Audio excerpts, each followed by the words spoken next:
When we were deciding what we could do here in London, we could not let a day go without hearing from our lead pastor, the man, the myth, the legend, Tim Douglas. If you don't know, Tim began his path of creativity in the church as a worship leader here in London many moons ago, back when he looked like this. Great haircut, Tim. He has since decided to leave the singing to his bear-looking younger brother, JD, who you may recognize from Hillsong United, the one who jumps around on stage with beautiful flowing locks, of course. I, of course, say this all in jest because although Tim's days of worship leading are behind him, his days of pointing others to Jesus are certainly not.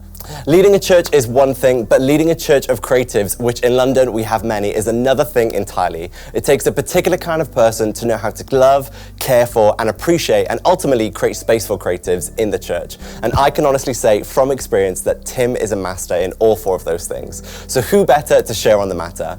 We've brought together a few of our creatives from London here in the studio to discuss the importance of creativity in the church and hear from the Jedi Master himself as he shares his commitments as a leader to the creatives in our church. Take it away, Tim. Thanks, Joel.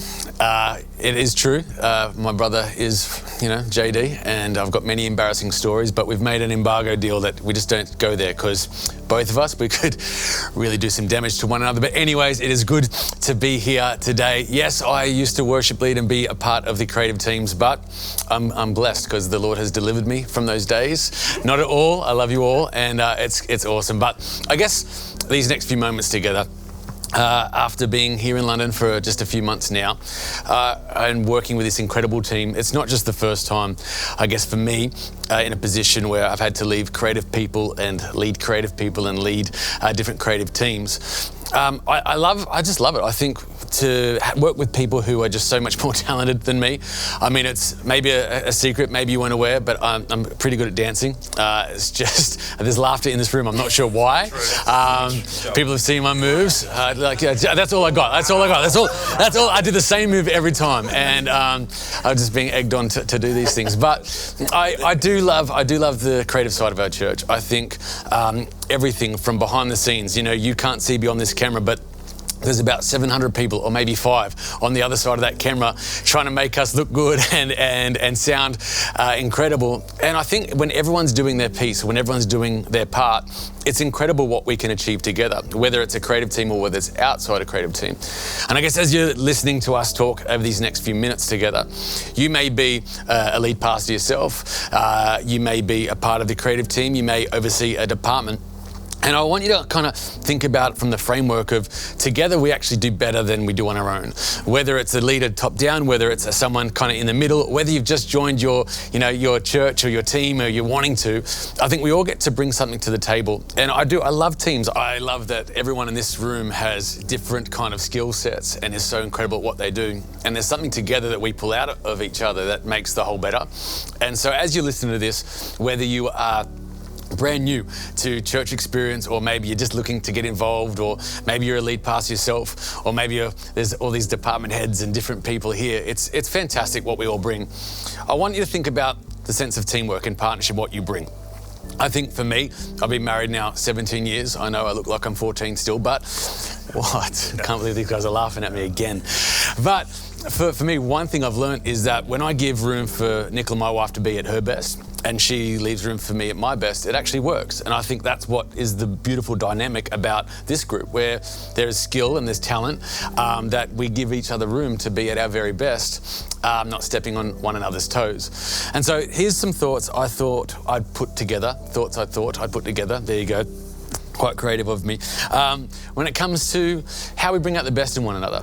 And how we bring out the best for an objective and for the people who are coming to church, the lost coming home, hopefully, the very reason why we do this. And I guess for me, wanting to pull the best out of you, that would be my heart as a leader, as this side of the partnership, that I'd pull the best out of you guys and what that means. And so I've got maybe a two-sided coin or a two-way street, or I guess the partnership that says I want to give you some things that my commitment to you guys, and maybe out there as you're watching, what's your commitment would be to the people that are under your care, under your leadership. So often we can be in these situations, go, well, I want my leader to do this for me. And the problem with that becomes very self-focused very quickly, and it becomes harmful and dangerous. It's amazing how when we can take on personal responsibility of what can I do for the people in my charge and in my care, it's amazing how that starts to produce incredible fruit. And I think the results start speaking to themselves. So my commitments to the creative team, or what it may be context for you and for your guys in this room listening. Number one, my commitment to you would be that I give you room to be your best and not be micromanaged. That I'd give you my best, room to be your best, and not to be micromanaged. I mean, again, I'd like to think I'm a great singer, like Betty and Rocky here, and Jay and Joel. They're all great singers here. But it's my vocal, as I'm pushing nearly 40 now, they're not the same chords as they used to be. Like I know it's horrible. It's horrible. But if I am trying to be the expert all the time and say, hey, this is how you need to do it, or I'm looking at Jess and Stefan with, the production side of it, I don't know how to even turn the camera on. You're watching this on. Like, imagine if I try to come in and micromanage everything. It's going to pull the life out of it. It's going to be no trust. There's no room to bring their best. And I think if I've asked some people to do their jobs, the best thing I can do as a leader or as an oversight is give them room to be their best and to do it. I mean, my thought is, if I've asked you to do it, I trust you to do it. And sometimes as leaders, we can get a little bit maybe overbearing or insecure that they're not going to do the job right. And so we can be over-controlling, or we know we can do it better sometimes, and we do it ourselves. And I think that's the gap. I think sometimes we don't leave enough room for people to develop and get better. And as leaders, it's a great commitment to give room for people to be their best and not be micromanaged. Kind of second commitment I'd have for you guys and as a leader would be to support and develop for you guys to be your best. It's kind of off the back of this one, but to support and develop. I have to ask myself, not just the idea of overbearing or trying to be, micromanaging and staying out of that stuff, but also how do I provide room to you to get better? And practicalities, is there courses, is there practicals that we can get coaching on and develop as a team? Obviously, we love God. We need the Holy Spirit in everything we do. But if it's the only development we're relying on is our prayer life to get better, Holy Spirit, would you reveal to me? That's a great place to start. But so much of what we do is a skill. So much of what we do is a talent that can be crafted and can get better. Maybe you're a songwriter out there and you're like, well, what are you doing to get better? What are you doing to resource your life so that your gift and your talent, what God's given you, gets better? And so as a leader, I want to make sure, what am I doing to inspire those around me, not to keep them small or at the same level they were last week, last month, or last year?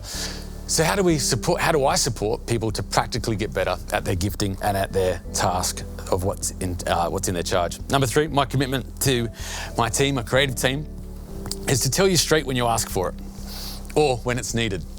Hopefully it's requested before it's needed.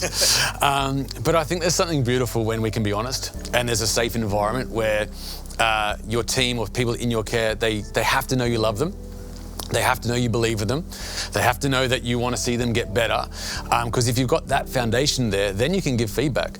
Then they're not going, oh, you hate me. How dare you speak to me like that? I think my objective whenever I'm talking to one of these incredible groups of people is that they would hear belief, value, and love.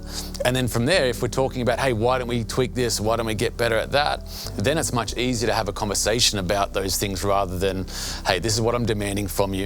And so as leaders, I think we just need to be mindful of when we're talking to people, where are we coming from? Is it out of our frustration? Is it just a situational moment thing? Is it habitual? Is there things that we need to address that's more than just one moment specific? As a leader, I like to try and think about having the right conversation at the right time. And I know you all think about it. We have so much of our heart go into planning, maybe for a special Sunday, a special moment, a creative conference, and we can have all these things that we want to pull off, and then it doesn't go to plan.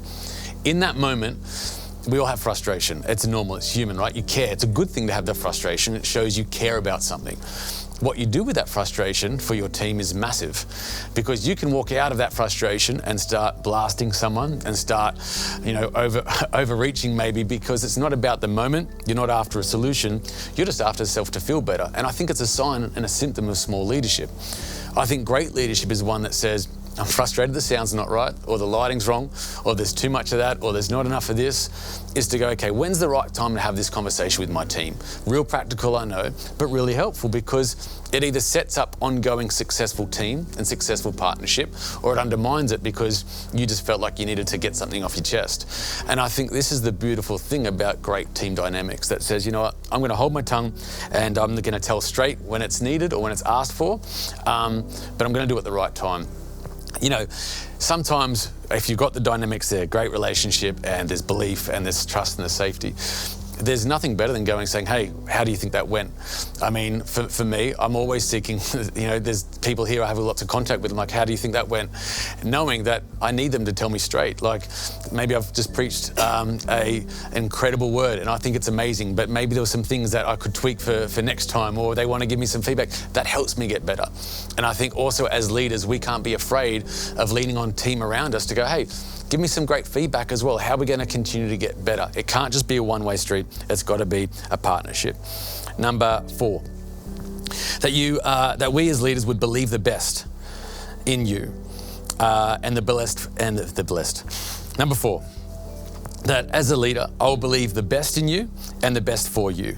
That I want to believe in my team around me more than they do. And I think you can tangibly feel that when a leader does. When I want to be able to say, well, on a bad day, a bad moment, an event or an idea or a risk, it kind of fell over. I don't want that to be something that now marks your guys' identity or your confidence, but we laugh it off, we move past, and I continue to hold up and go, no, this is who you're called to be. You are better than what you think you are. You can do more than you think you can. We all need people like that. And so how much more, maybe you're sitting there hearing this, you go, I wish I had someone like that for me. The question I would ask you is, are you being that for someone else? And so often we can sow into that into other people's lives, and you watch suddenly people go, it's contagious. It's good, great teams are contagious, great partnerships are contagious. And I think believing in someone, it costs you nothing. It costs us nothing just to be a nice person and a encourager and picking out and pulling people out from where they've been into their future. I think it's what God does with us. I think it's the way the Holy Spirit speaks to us. And I think as ambassadors of Christ, as people who are leaders in the house, we need to practice that and not just be all about our tasks and what we have to do, because we've got to get lots of things done, but actually believe and pull people up to where we know that they can be and where God's calling them to be. I've only got 740 of these to go. For number 5, that as a leader, that I'll provide space for you on your worst day, but also on your best. Like I kind of just referenced before, I think every one of us, we're not perfect. We all have our bad days. Rocky more than others. But I think we've got to make sure as leaders that we give room for that. We give room for mistakes. Some things we're only going to get better at by just trying it and giving a go. I know when my kids were learning to walk, they would fall over all the time. As a parent, how mean would I be if I'm like, no, you're a Douglas, you need to get up there and never fall over like that? That would be horrible. How do you learn? I think as in a church environment, we've got to be able to create a safe space where we go, hey, I'm going to make room for you on your bad day. Sometimes people are just going to be, having an off time. As pastors, as leaders, as team leaders, do we care? Or do we just see people as a commodity that we just use up and burn because they're not useful anymore? I think we've got to make sure there's a sense of we provide room, but also provide room to be at their best. Let's not get insecure because someone else has a win. I mean, maybe you're not over a bunch of teams, maybe you're one department within a bigger team. Do you get threatened when another team gets the accolade that you want? I mean, it's human nature, right? We sit there and go, when's someone going to notice me? When is someone going to give me some positive encouragement? I think we've got to be secure enough to share that around and go, you know what, my identity, who I am, what I contribute, is not ruled by whether or not I get noticed, but we provide room for people to get encouraged and good times as well. 6th thing is that I'd be forgetful. That I'd be forgetful. It's like, what do you mean by that? Because, like I said, everyone makes mistakes. I don't want to be a leader who's always hanging over someone. Their one moment they got it wrong, or a couple of moments they got it wrong. I want to give that grace that says, you know what? We talk about it. I care about you guys enough to tell you straight when we need to, or when you ask for it. And then that's where it stays and we move on. And I think how good it is to go, you know what? We've talked about it. How annoying is it when there's conversations, maybe with a loved one, a partner, someone, and they lead with, out of frustration, well, you always, da-da-da-da-da. I mean, how frustrating it is, because you're not talking about the always, you're talking about the one thing. As leaders, I think having a good forgettery, as it said, is a good thing to have. It gives people constant refresh to continue to be at their best, not getting up waiting for you to bring up what happened in their past. And it's always a wonderful thing to give people. Last thing, when it comes to my commitment to the team, will be I would continue to remind you of the why. Why we do this. Why we do this. You know, I think we have something special. We have this tension, right, where we're creative teams. I'm putting myself in your thing. Yeah. We, dancers, photographers, you know, all the rest of it. So many talents. But no, I think when we have all this wonderful talent that is us, but it's the gift that God gave us, and there's always this tension. I know we talk about it many times, and probably across this conference it'll get talked about. But it's the gift that God has given us. Yet we put ourselves forward, but yet we're trying to do it for others, but also for God at the same time. And I think as a creative team that uses gift and uses talent, and we're there, whether it be in front of a few people or sometimes thousands or maybe even sometimes tens of thousands of people, that we don't let ourselves get in the way, that we keep remembering why we do this. It's for His glory, and it's to see other people reach with the gospel.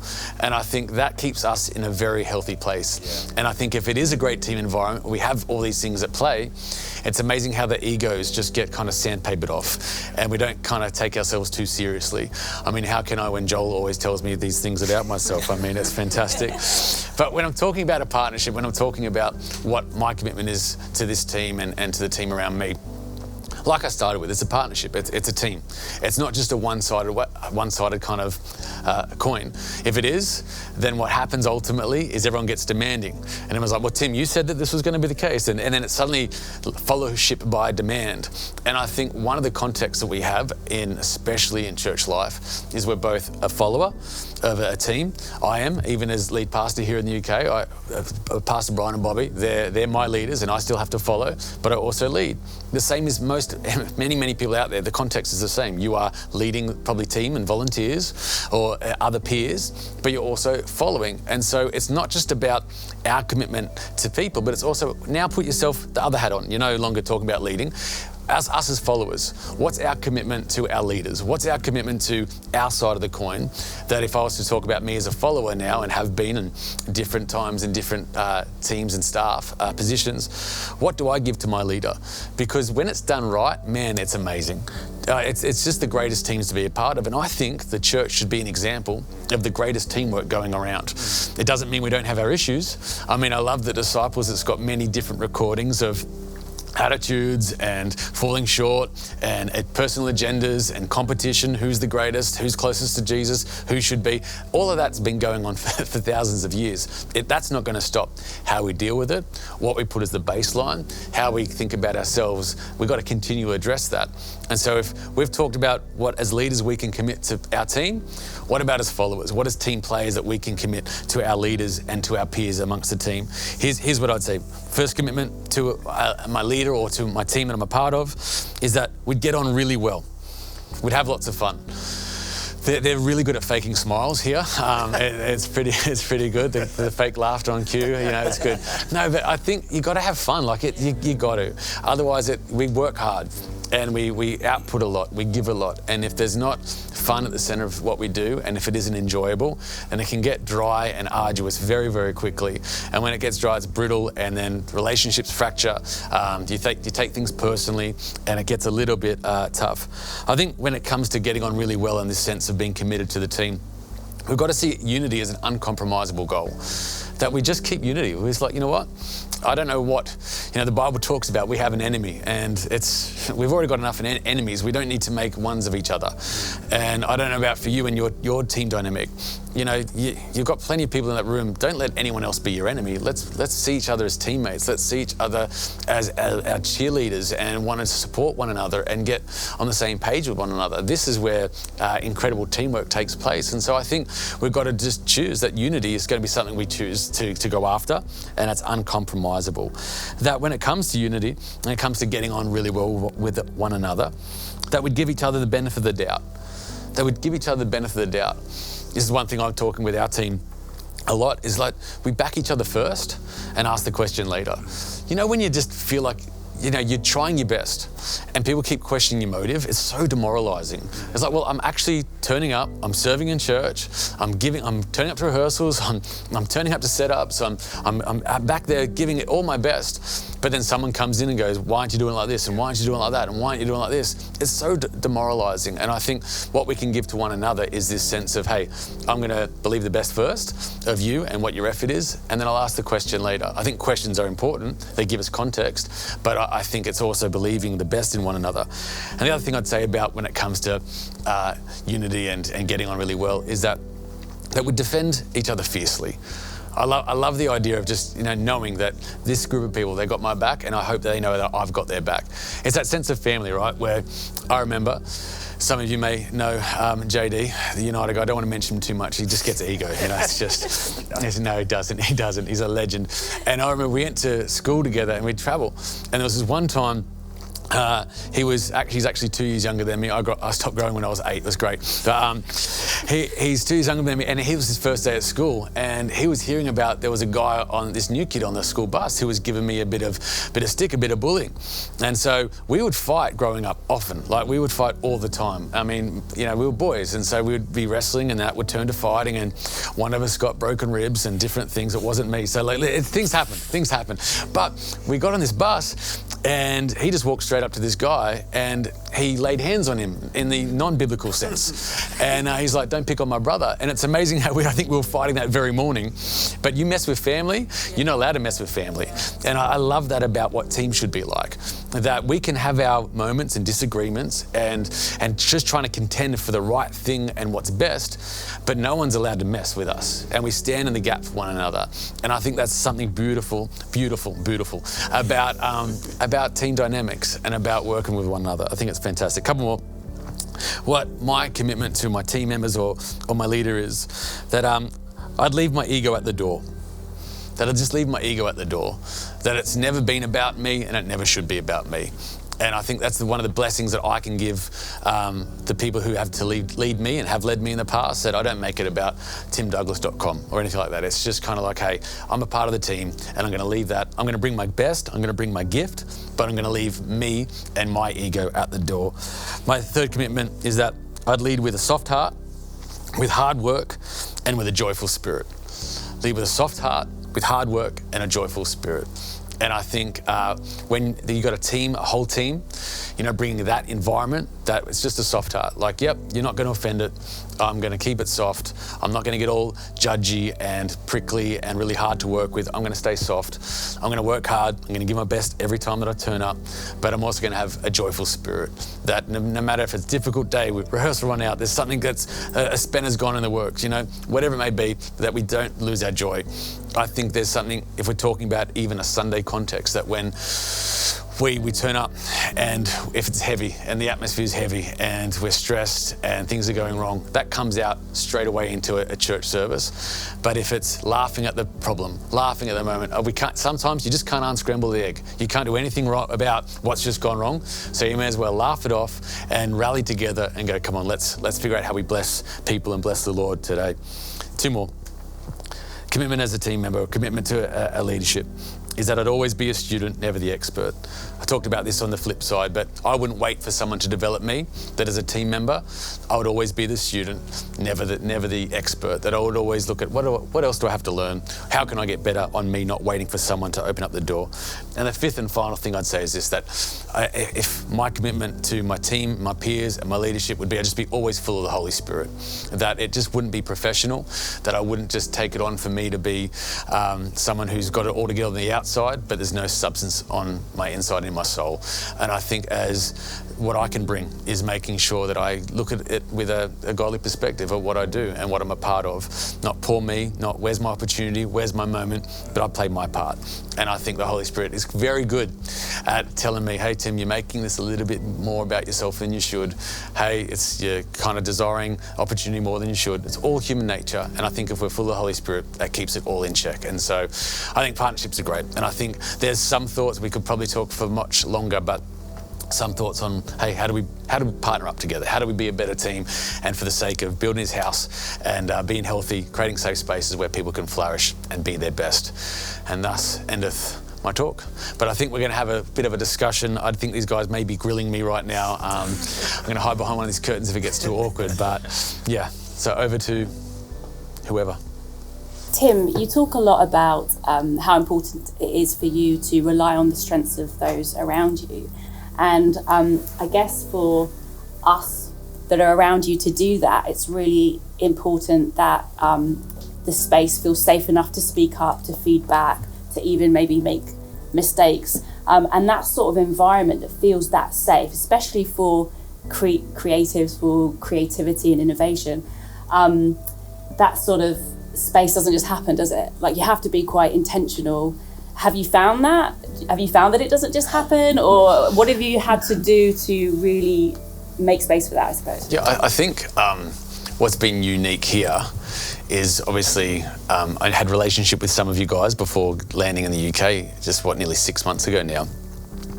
And it just doesn't happen. Like, the conversations we're having now, months later, versus when I first got here, it's really funny. Like, the new guy, the new boss, so everyone's like wants to make sure they tell you the right thing at the right time. And I think it's a really good kind of snapshot of when teams aren't gelling yet.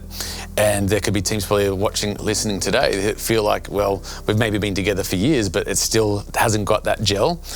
And I think there's two sides, right? Because as followers, we can't change the leader to suddenly give us the environment we need to tell you what you need us to tell you, because it can go south real quick. You know what I mean? Like, I have a 12-year-old, a 10-year-old, and a 7-year-old, and it's amazing how they know everything at life. Like, they don't need me anymore. They can live life according to them. But I'm still like, hey, if you do that, you will die. Like, don't do that. So there's always this tension, right, that we have. But I've found, being here, some of the best things I can do to practically, and it'd be good maybe to hear from some of you guys the other side of it. But for me, is being consistent. I think it's a huge deal of what I've noticed is I felt, and maybe I'm wrong, but I felt when I got here, is Tim really like this? Like, is he actually, when's he gonna crack? When's he actually really gonna show the real side, and he's just gonna come out here and tell us all, that he doesn't need us anymore?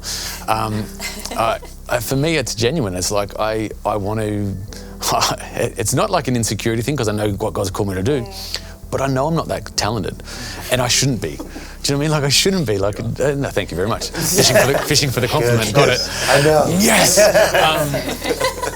But creating the space and the environment is actually, it comes with humility.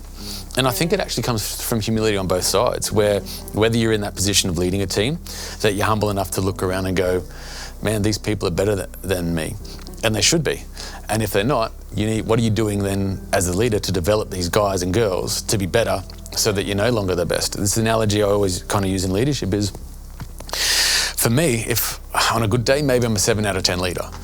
But all of you in your specialities, you're 9, 10 out of 10s. And so the average comes up not because of my skill, but because I've created room for you to be at your best. And I think sometimes as leaders, for a number of reasons, we may be keeping people small and not letting room for that. And I think the best thing I can do is consistency of going, hey, let me stay out of the way always, and let me be humble enough to stay out of the road. And then when we get it wrong, I'll own my part and you own your parts. And I think that's where it creates safety and this sense of teamwork and collaboration that actually produces something, rather than just either good intentions or that we say we're collaborative, but not really. I think there's risk involved. I think there's consistency, and I think there's humility. I love what you said there. Even talking about the safe environment for even mistakes, something which I definitely experienced like a few weeks ago. We kind of tried something in church, and it was a bit different, a bit bold. But I think the thing that I love about what you're saying is you're not just talking about creating a safe environment. It actually exists, and I think why for you is that even like the environment for failure so important? Yeah, I loved, because we tried something that on paper we were like, hey, this should be a good idea, and it was my idea, I owned it, and I loved it because the team, you and the team, like, just did awesome. You gave it everything, and everything on, if you took it as an isolated moment, it worked. It was fantastic. But you know when just something just doesn't click, and it didn't, you know, the congregation maybe didn't grab it as much as I'd hoped for. You do realize the way this sounds, it sounds like we tried like interpretive dance. We did. We got ribbons. Okay. We brought back ribbons. Well, I know that your background and your deep desire is to do a lot of spirit dancing, Yes. and I mean, you know, that's one risk that maybe from where I'm sitting from, maybe it's just, you know, we'll continue to pray that through, mate. We'll get there. If that's you and your passion, I love you. It's just different. The body of Christ is diverse, and it should be. But what we were talking about is, we've got our Heart for the House season coming up, and there's a song that we're going to, I guess, use for the item on that Sunday. And my idea was, hey, why don't we do it every week and get in the hearts of the people? And it's a song that we haven't really done before. And so Jay and Betty, they pulled off. It was so good. Like, I was like, this is amazing. Like, it was incredible. But it was almost like a little bit of a disconnect. It wasn't what we were envisaging it to be in this moment. It made me, maybe I was being too critical, and this is a live feedback as we're debriefing this.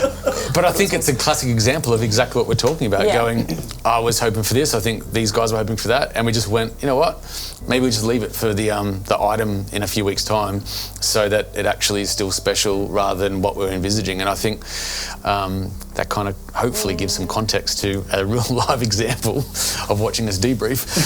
One of my bad ideas. It's great. It's fantastic.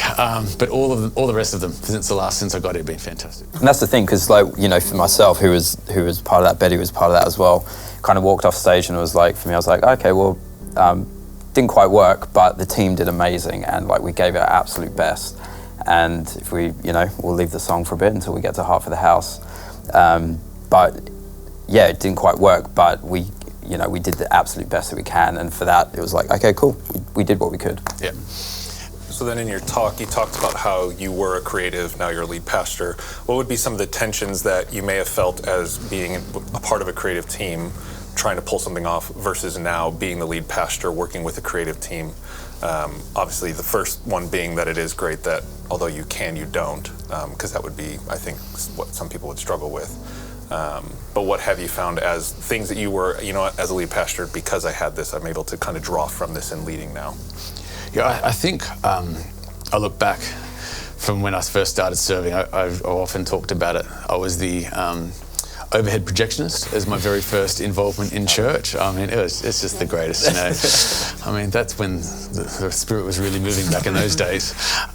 But I've had the pleasure and the opportunity and privilege of serving in so many areas of church life, and I think in the position I'm in now, it gives me some context to make sure that I'm giving exactly the room of opportunities and learning along the way of what it means to lead a service as a worship leader, what it means to get it horribly wrong as a worship leader.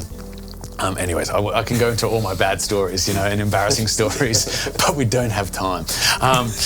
But I think, as any leader, I think what we get to do is we get to learn from what we do well, but I guess we also get to learn from our mistakes. And as following, whether you like it or not, we have to realise that people will learn from our mistakes as leaders just as much as I've learned from, well, I wouldn't do it like that, and I wouldn't do it like that. And so now, I guess the position where I'm in is I get freaked out if I have to sing. Like, I joke about it all the time, but it's different now, where I even go to muck around and sing during one of my sermons, and I can't because I start getting panic attacks right there and then. So I just move on. It's like I can't do it anymore. I don't know what's happened. But for me, there's a wealth and experience that I get to have, but it's definitely not something which I now go, well, now I know everything. Mm-hmm. Because if I did, I'd be making an even more mistakes than anyone that I've followed. And so for me, following, leading and learning from Brian and Bobby, I mean, we've got some great people, who have been on this conference, part of this conference, that I'm learning from all the time. And I think that's my job as a leader, to go, how do I continually get better?